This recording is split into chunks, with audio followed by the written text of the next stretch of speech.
see the pair that got pulled into time?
Sid, your new companion appears much more formidable than your uncle. Should I be worried? You haven't been introduced. Jill, Clive has told me much about you. All lies, I'm sure. Your Stolas said that Dalamil has a bandit problem. Indeed. Although, you're a little late. They left with our food and guild days ago. Any idea where they went? The desert's a big place. Your guess is as good as mine. But the fact is, I have more immediate concerns. What did you say to me? What did you say? As if by magic. Let's just say we've yet to reach a consensus about how to solve Dalamil's little problem. And at this rate, it won't be the actions of the bandits which prove to be our undoing. It will be our own. I've tried reasoning with the dissenting parties, but even the Desert Hare has limits. Perhaps we could talk to them. What makes you think they'll listen to us? What makes you think they won't? She makes a fair point, Sid. And you won't have wasted much of your precious time if you fail. They're just across the courtyard.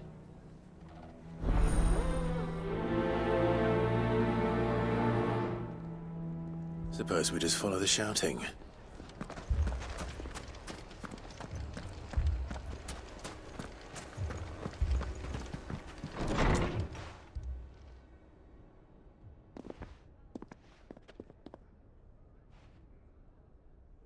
You wouldn't talk like that if it had been your men whose throats were slit. Blood for blood, it's the only way. We hire mercenaries and have them mount the bandits' heads on our walls as a lesson to the rest. And what happens when those mercenaries are slaughtered like your men? Are you going to hire more? We're better off using that coin to buy food and supplies. If we hire mercenaries, the only thing we're buying is the bandits' ire. And you cannot fill empty bellies with that. Do you hear me? But what happens when they come back?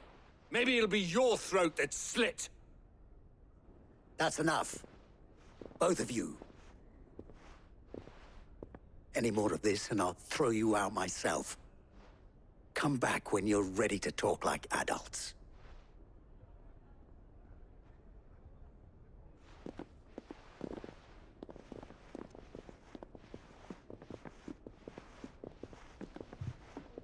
Victor.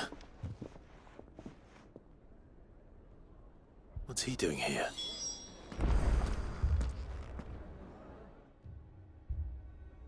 Sid. And Lady Jill. What brings you here? I was about to ask you the same thing. Costness is in chaos, and the markets have all but ceased to operate.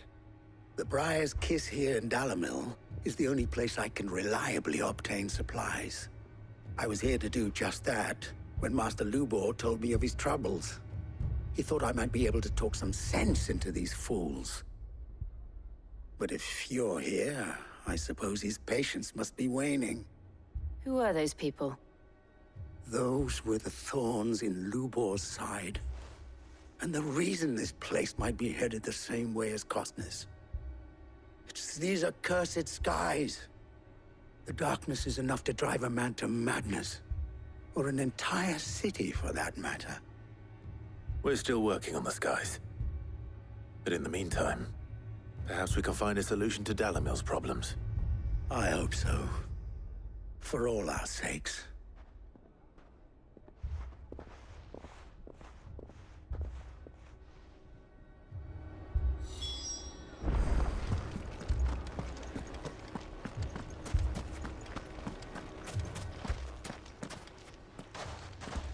So, you see my predicament? What I saw was a room full of people who were angry and afraid. And with good reason by the sound of it. But if left to smolder, that anger and fear could set the entire town alight. My thoughts exactly. What to do? Both sides wish to protect their homes and livelihoods, if only they could agree on how. But as long as they are divided, we are vulnerable. And if there's one thing bandits like, it's an easy target. What would Sid the Outlaw suggest? Well, if it were my namesake, he'd let them choose for themselves and be on hand to pick up the pieces when it all went wrong. That sounds like a recipe for disaster. A recipe for disaster is precisely what it is. But perhaps that realization would be enough to make them question the ingredients. While it's plain neither Conrad nor Natalie will countenance the other's proposal, it may still be possible to make them doubt their own. Before presenting them with a third option. And that would be? To pool our resources and save the city ourselves. Why fight each other? When all that fear and anger can be directed at the bandits.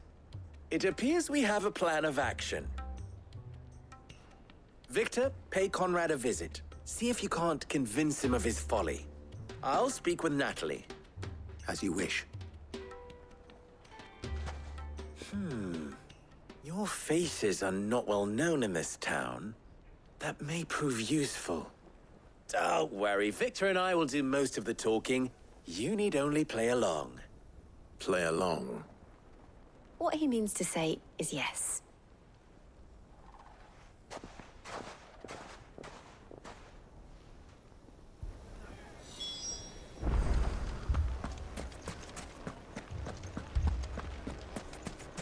Picture it, Conrad. Your own city guard.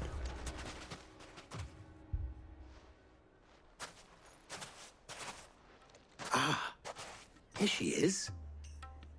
The Lady of the Spear herself. Conrad, may I introduce you to Jane, commander of the Red Wings, the oldest mercenary guild in the Free Cities. A pleasure, my lady. The pleasure is all mine. As I told you, I summoned the commander here from Canver to inquire about a contract. Victor says you told him no. That there aren't any men left to hire. Is that true? True as the crystals cracked. Nobles came and claimed every last one worth his salt. And not just from us Red Wings. You know of the 7 high houses. There must be 2 swords assigned each one. Granted, we have a few boys left. If it's boys you're looking for. Well, Conrad, are you saying that Dalimil's finest cannot defend this town better than a gaggle of unblooded striplings? That a band of beardless youths could better avenge the deaths of your brave men than you yourselves? Absolutely not. We'll show those bastards who they're dealing with.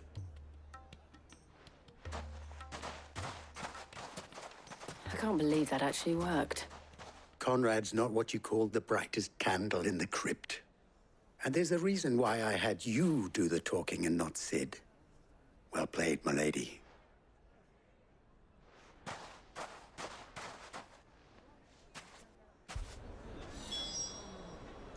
Then let us band together and show these...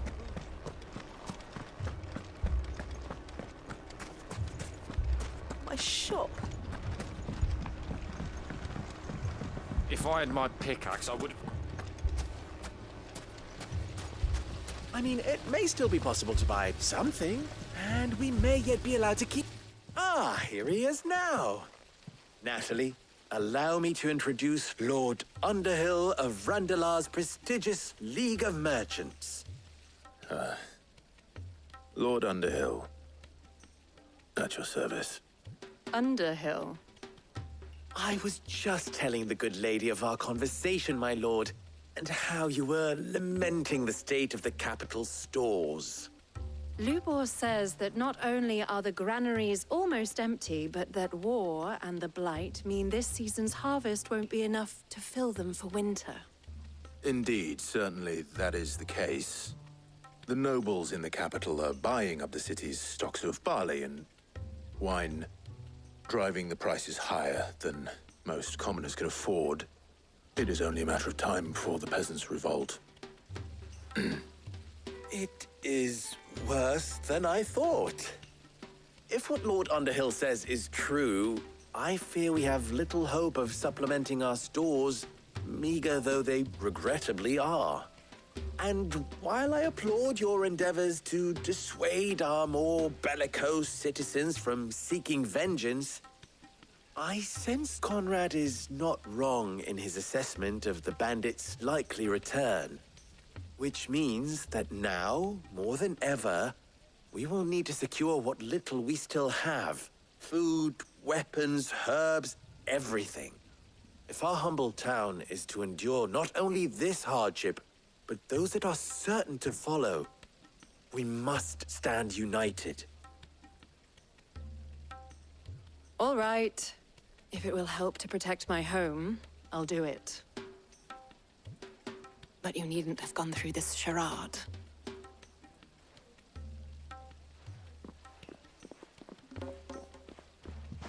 Thank you, Clive. Your performance was nothing if not workmanlike. She saw right through it. I didn't say it was good, merely that it produced the desired effect. Now, my scouts should be returning shortly. Meet me back at the Briar's Kiss, and we shall see what we face.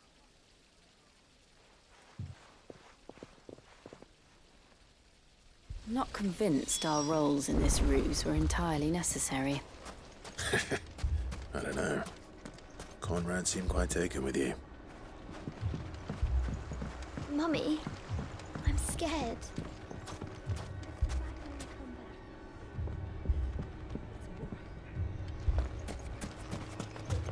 Oh, I'm ruined.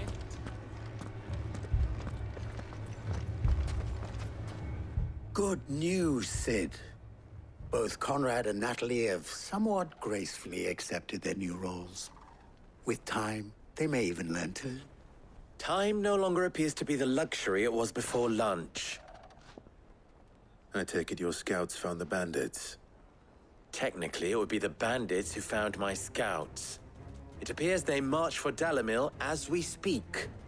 All of them. You're not serious. They don't just want food, they want the whole damn town.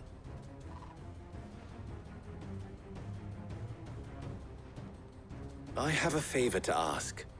I'm told the bandits march in two groups, one from the south and one from the desert, in a move doubtless intended to stretch our already gossamer-thin defenses. Very well. Jill and I will meet those from the desert. But what of the rest? The rest, my friend, the city shall fight.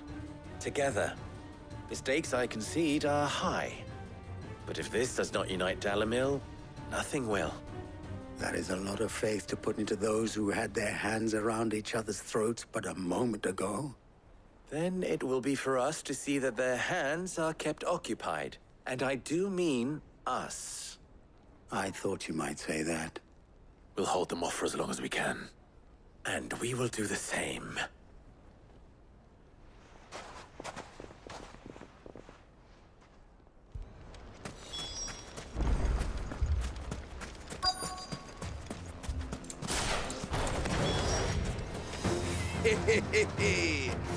The women folk have come to welcome us. I'll take that one. These are yours.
The townspeople.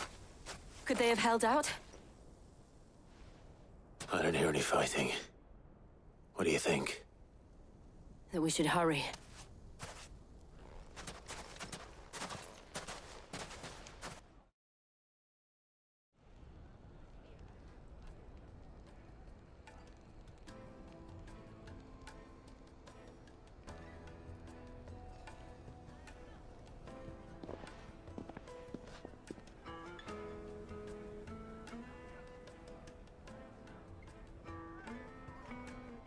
Natalie, I owe you an apology. You did well out there. The inn would have been lost had you not held the line. Without you, there would have been no line to hold. You saved us, Conrad. You saved Dalimil. We all saved Dalimil.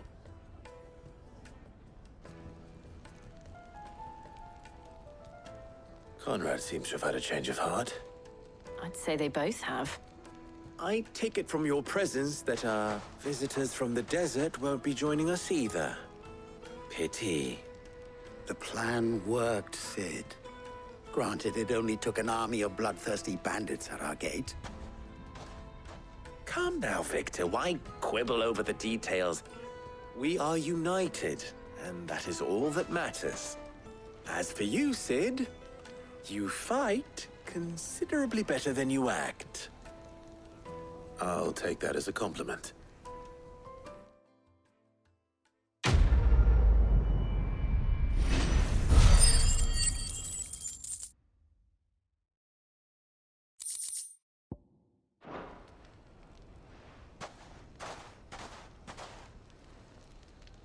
Our friends seem to have things under control. For now, at least. Let's go and put Otto's mind at rest.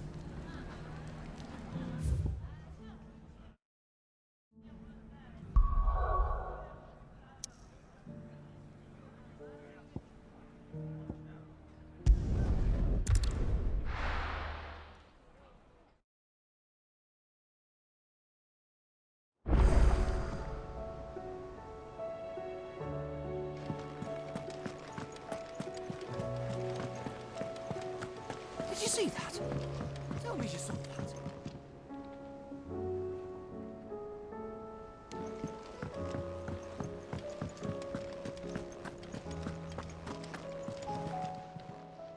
Ah, I wasn't expecting you back so. You earned this.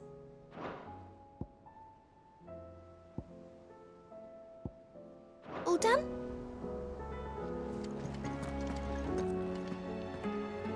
Was wondering when you turn up.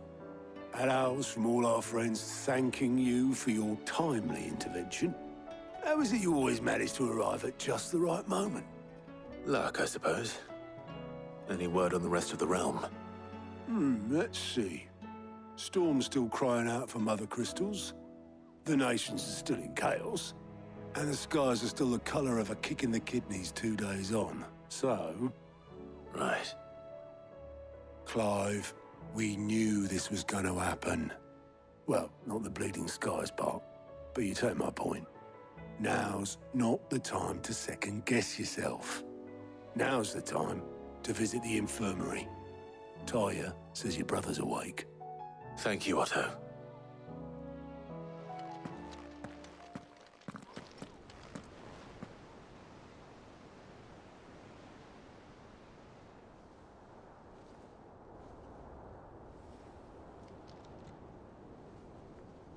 So it was not Sylvester, but Olivier who served as Ultima's puppet. And when Dion learned of this, he sought to slay the fiend.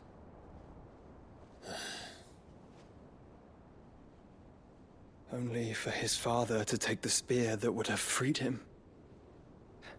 Enough to drive a man to madness. Small wonder he hasn't stirred. I would be afraid to wake. Had I but reached out to him sooner, warned him of the threat Ultima posed.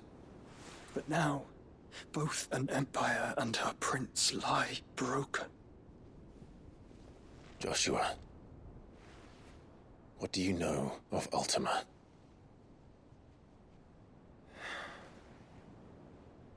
Very little, I'm afraid. Despite my best efforts.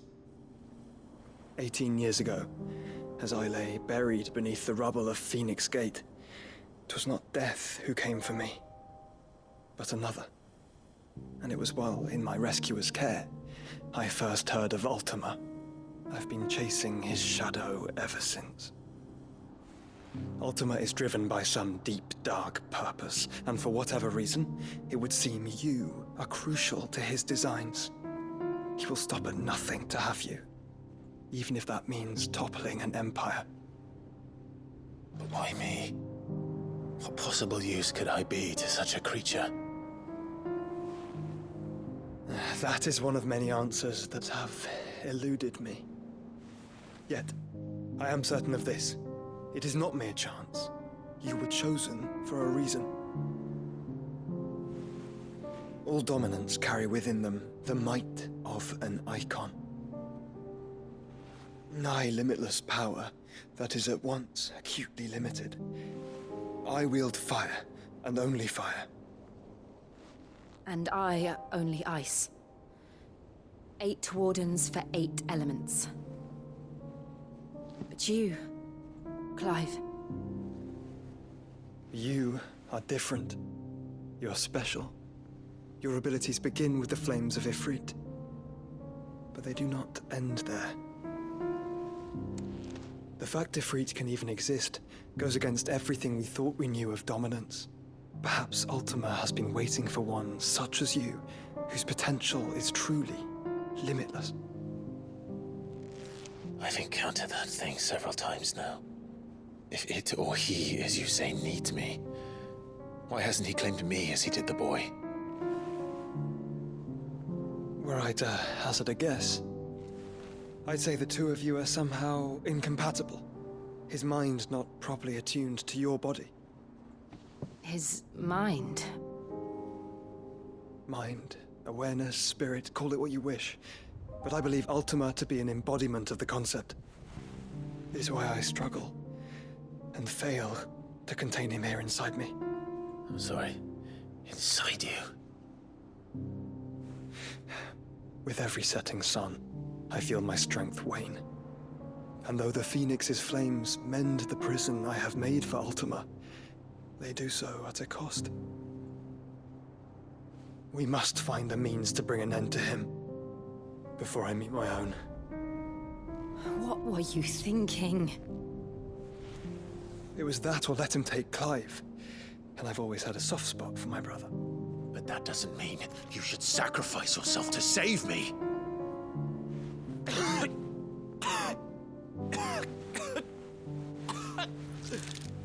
Joshua. Clive, it's Gav. There's an army of Akashic at the gates of Canver.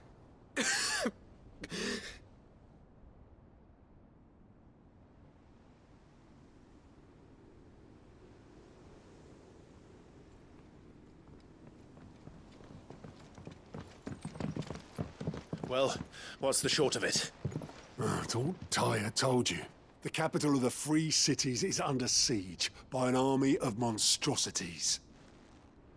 The city guard are doing their best to stem the tide, but numbers ain't on their side. What of Lord Byron and Mid? Were they able to escape? No, but they're all right for now. They're hiding with Gav at midship. We have to get them out of there. And we shall. Otto, prepare a Stolas. Tell Gav to stay exactly where he is. Understood. Vivian, what's the swiftest route to the Free Cities? That sounds like a question for the map.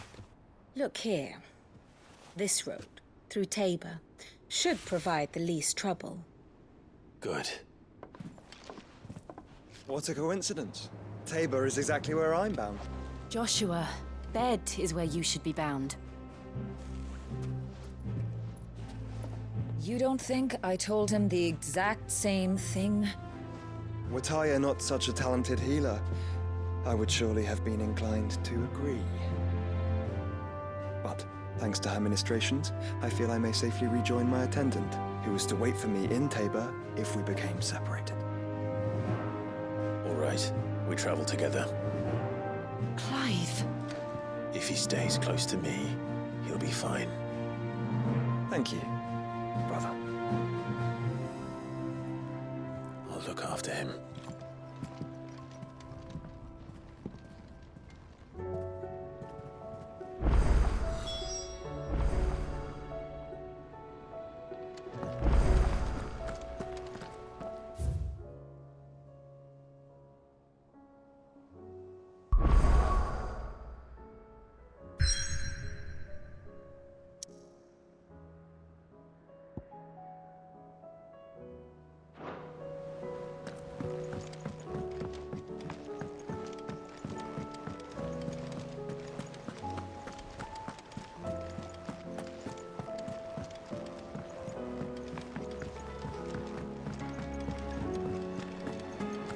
Seems the hideaway's lost its blasted book. appetite. Here, you put me in this situation, Clive. You can bloody well get me out of it. I need a hand with a recipe. Are you sure it's me you're looking for? I'm not much of a cook. I'm all the cook will be needing, thank you very much. What I want from you is a little of your time, right? Oh, and perhaps your sword. You remember Ivan's stew, right? Well, despite the look of the thing, and that awful stench, people wolf it down. So I thought I'd try making one of these supposed masterpieces myself. Had a peek at the book and gave it a go, but, well... It wasn't as straightforward as you'd hoped. Ivan had the same problem. Yeah, but this is my blooming kitchen, and I will not be outdone. So if you don't want to be seen as playing favourites, I suggest you lend me a hand. I've never been one to play favourites, Molly. And I would be only too happy to lend you a hand. So, what's on the menu this time? A fried mortress of skyworm. That's one heck of a name, innit? Recipe seemed easy enough to an old hand like myself. Thought I'd followed it to a T. Only, turns out skyworm livers and drake's mint are not what I thought they were. At least I hope they're not, given the rancid mess they made. Ivan said the recipes in the culinary pilgrimage date back centuries. Who's to say the ingredients even exist anymore? Well, that's a question for a scholar, wouldn't you say? Perhaps you know of one? Kindly old fella who haunts the shelves, maybe? Fine. I'll go and speak to Harpocrates. Perhaps he'll know something. And if he does, I'll see if I can find your ingredients for you. You do that. Lest we forget, you've got a reputation to uphold.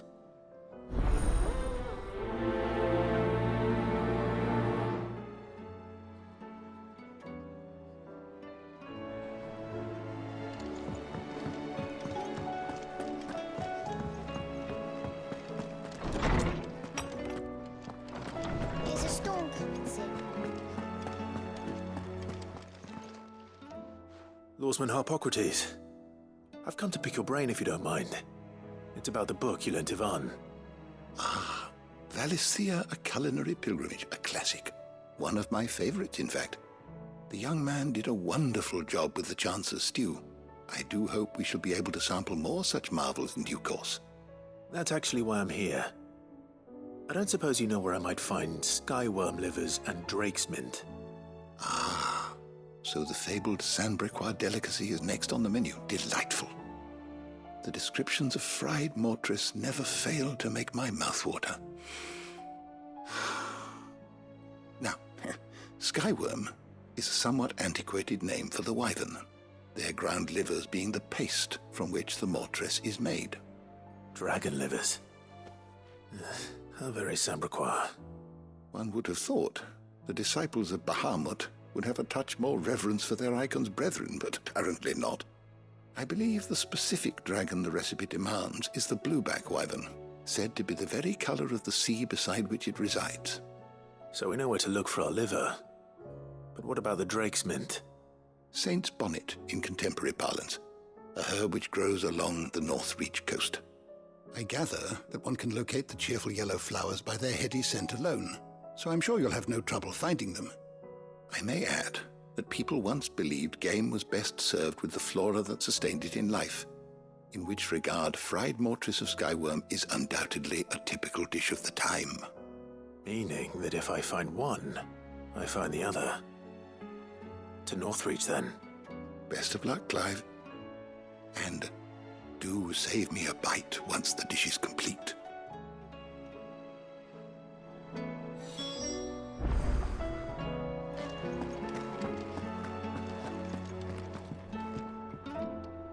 Sid, perhaps you can help me solve a mystery. I can certainly try. Who's gone missing this time? It's not who, but what. Mid's scales, the ones she made for her workshop. I borrowed them to teach the little ones about weight, and shortly after the lesson, well, they vanished. My first thought was that they'd taken them off somewhere to play, but when I asked, they swore they had nothing to do with their having disappeared. Which almost certainly means they had everything to do with it. Perhaps a visit from Sid will jog their memories. I think it just might. Thank you. I don't like to imagine that my pupils would lie to me. But if they have, I'll have no choice but to discipline them accordingly. They were in the atrium when I last saw them, as always.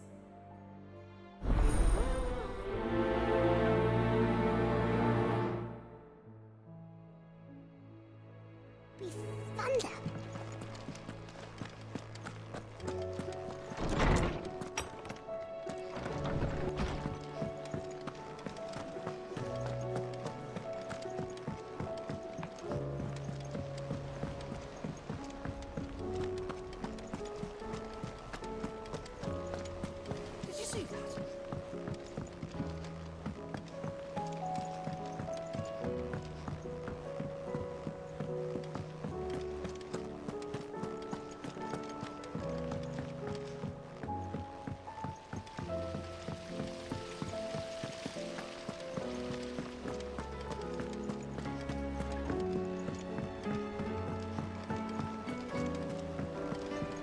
What do you reckon we should do?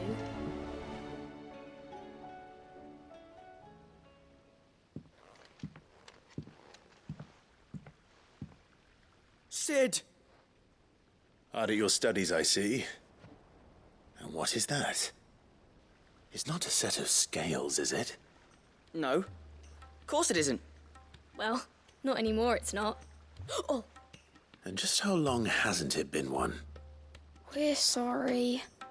But we didn't break them. We dismembered them. Just like Miss Mididol showed us. Miss Mididol? And why would she have you dismembering her creations? Because that's the only way to become a ninja-neer. Miss Mididol said, the best way to see how something works is to take it apart and put it back together again. Well then, your work is already half done. Carry on. About that. The taking apart was easy enough, but it's the putting back we can't work out. Speak for yourself. The heavy thing goes at the bottom. Then...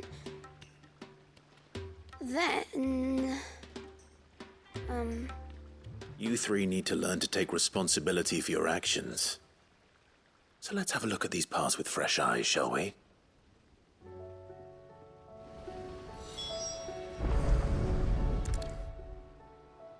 All right. Everything here was once part of Miss Mididol's scales. Every piece has its own role to play, and each is just as important as the others. If even one of them is missing, the scales won't work. So let's think about what those roles might be. You already know one of the pieces, the body. Its role is to support everything else. But what of the others?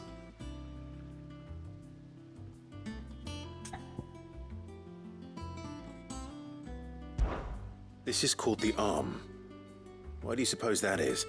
It doesn't look much like an arm. You're right. It looks more like a wing. Like a chocobo wing! You've ridden a chocobo before, haven't you, Sid? Will you teach me to ride one day? I'll think about it. Now, what do arms do? Hold things. So wait, maybe this arm holds things too? Good thinking. You're on the right track.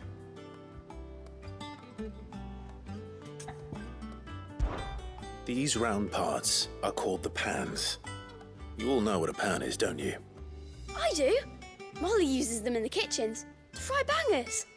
But these aren't for frying bangers, you idiot. They're for weighing stuff. But what if I wanted to weigh goods? I don't think he'd fit on that little thing. Probably not. What are the chains for? Holding the pans up? Well spotted. Which means something must hold the chains up in turn.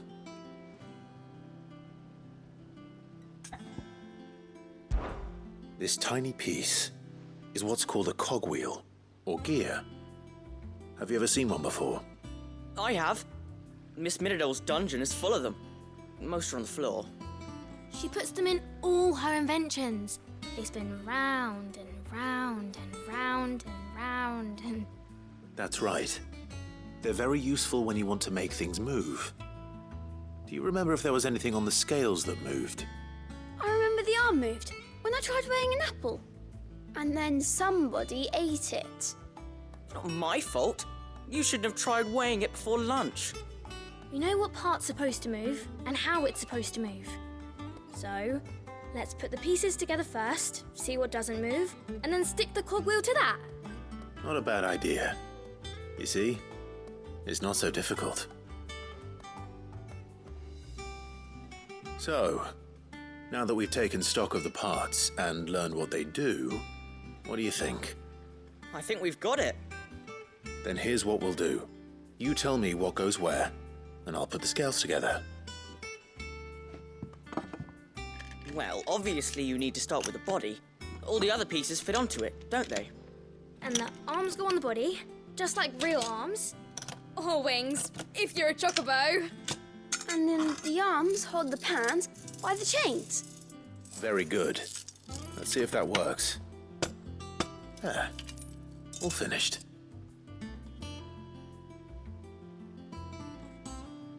Yes! We did it! Well, with Sid's help. Oh, I just put the pieces together. It was you three engineers who showed me how. That's right. We're Miss Middledale's hares. Her hares? Yeah, hares for the future. She's showing us her secrets now, so we can help out the hideaway when we're older. What do you think, Sid? Are we almost ready? With a little more help from Miss Middledale and Miss Shirley, I'd say it won't be long at all. You hear that? It won't be long. Until then, though, do try to be honest with Miss Shirley.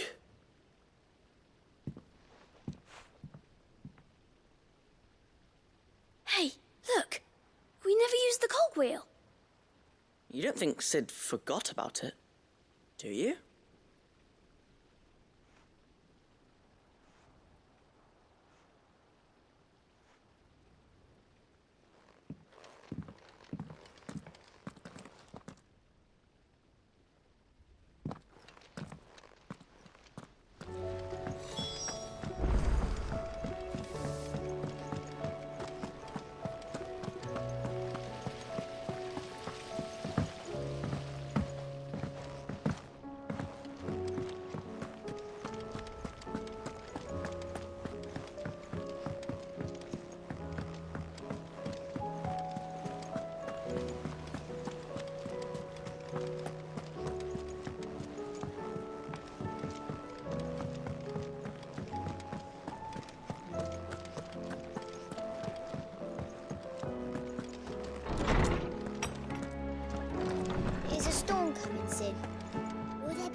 Well, did you solve the mystery? It was as you thought. The children had the scales, or the parts of them at least. They dismantled them to see how they worked. Oh, no, Mid will have my head. Thankfully she won't. This might even have been her idea. Although I was the one who ended up teaching the lesson. I'm so sorry, Sid. I know how busy you are. I shall see that the children are properly punished. Please, there's no need. Mid seems to have taken the three of them under her wing. She's even calling them her heirs. She'd have them follow in her footsteps. And her father's. I see. Sid, do you know why Mid has been spending so much time at the hideaway of late? She told me it was because her studies have been interrupted by events in Canva. Is that not true? No, it isn't. The university offered her a commission. In exchange for full tuition, room and board, they asked her to oversee the design of several new war engines. To anyone else it would be an opportunity, but to Mid, who lost both her parents to war, it was a bitter pill. One she was none too keen to swallow. But that should come as no surprise. She's only ever cared about bringing people hope. The very last thing war can be said to do. Which explains her heirs. She's working to give them a better life. And so should I. What's the odd engineering lesson? Oh, you've given them far more than that. And I'm sure they're very grateful.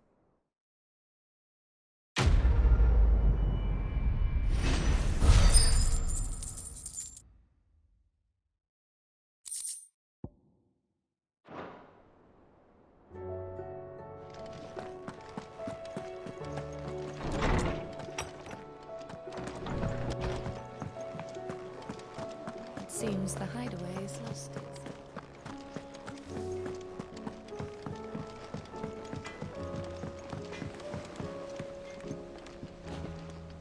What am I gonna do? Is everything all right, Goots? You seem more discomposed than usual. Oh, I don't know what that means, but I'm in a bit of a muddle. Oh, I think Nan might be in trouble and she's... It's all right. You can tell me.